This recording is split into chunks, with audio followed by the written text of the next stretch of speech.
Salut à tous. Je suis Anne-Marie Legrand et vous êtes sur une chaîne dédiée à l'orientation professionnelle et au choix de carrière.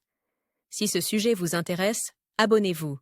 Et maintenant, passons directement au thème de la vidéo Le d'aujourd'hui. courtier est un intermédiaire entre les acteurs de la transaction, il représente les intérêts de son client et agit en son nom. On utilise moins souvent un autre nom de la profession, le courtier.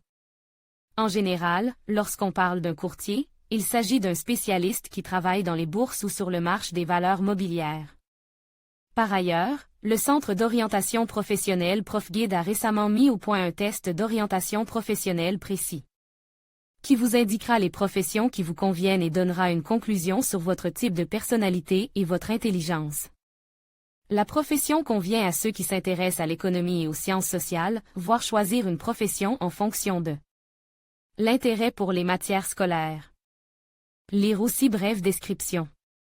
Sous certaines conditions, tous les courtiers peuvent être repartis en 5 groupes, assurance. Ils travaillent dans le domaine de l'assurance, servant d'intermédiaire entre les clients et les compagnies spécialisées. Les courtiers sont en gage pour économiser du temps et des efforts.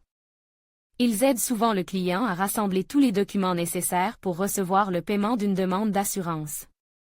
Douane.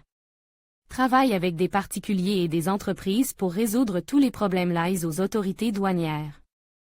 Les tâches professionnelles sont similaires à celles d'un déclarant en douane. Fret. Spécialisé dans les transactions liées au transport de marchandises par voie maritime. Bourse. Conclut des contrats sur les bourses de valeurs, de devises et de marchandises. Peut exécuter des opérations sur titre pour le compte de clients. Hypothèque. Jeune secteur d'activité, les courtiers travaillant dans ce domaine assurent la médiation entre les acheteurs, les banques et les propriétaires de biens immobiliers.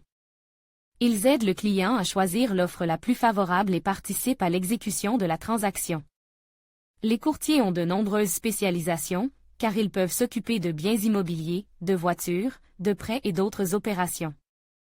Pour travailler dans ce domaine, il est nécessaire d'obtenir une licence. Caractéristiques de la profession. Le courtier peut être une personne privée, mais il travaille le plus souvent dans une entreprise qui fournit aux clients des services d'intermédiation. Les principales tâches d'un courtier peuvent varier en fonction de sa spécialisation. Voici quelques exemples de tâches: l'achat et la vente de marchandises aux enchères, sur les marchés nationaux et étrangers, l'achat et la vente de titres, de devises, de services, etc., la médiation des contacts commerciaux entre les parties impliquées dans une transaction, sélectionner les meilleures offres pour garantir au client une vente ou un achat aux conditions les plus favorables. La collecte et la préparation de données pour les catalogues de vente aux enchères, les négociations avec le client sur le prix, les conditions et les autres termes de la transaction, l'exécution des documents, les opérations de règlement, conseil au client. Orientation professionnelle à l'école. Action 15+15 offres spéciales pour les écoles, les enseignants et les conseillers d'orientation professionnelle travaillant avec des écoliers. Le courtier ne commence à travailler avec le client qu'après la conclusion du contrat. Les retards dans son travail, les erreurs, la fourniture de fausses informations aux clients peuvent être sanctionnés par des pénalités ou des sanctions. Le courtier protège intégralement les intérêts du client pour lequel il travaille et l'aide à obtenir le maximum de bénéfices. Il est légalement responsable des transactions.